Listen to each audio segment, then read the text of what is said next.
কিভাবে তৈরি করব, তাহলে চলুন আমরা কাজটা শুরু করি। এখানে যে কাপড়টা নিয়েছি এই কাপড়টা হলো 2 হাত বহরের কাপড়। তো আমরা প্রথমে কাপড়ের এক মাথা থেকে আমরা এইভাবে কাপড়টা 2 পার্টে ভাঁজ করব।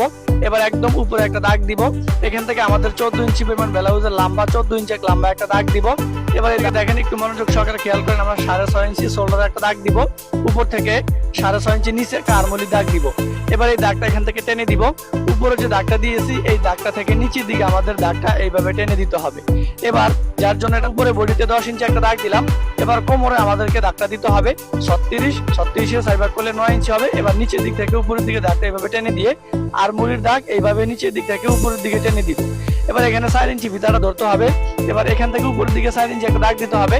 এটা হচ্ছে আমাদের ব্লাউজে কে দিলাম। এবার গলা লম্বা আমরা 3 ইঞ্চি পরিমাণে একটা দাগ দিব, কারণ গলার চওড়া হলো 6 অর্ধেক 3। এবার এই গলাটার লম্বা হচ্ছে আমাদের 8 ইঞ্চি পরিমাণ। তো আমরা পেছনের গলাটা একটু বড় করে দিব, আপনি চাইলে পেছনের গলাটা একটু বড় করে দিতে পারেন। দেখেন এখান থেকে আমরা পাশের দিকে 3 ইঞ্চি একটা দাগ দিব। এবার নিচের দিক থেকে উপরের দিকে দাগটা আমরা এইভাবে টেনে দিব। আমি যেভাবে দাগটা টেনে দিতেছি এভাবে দাগটা টেনে দিয়ে এটার মধ্যে আমরা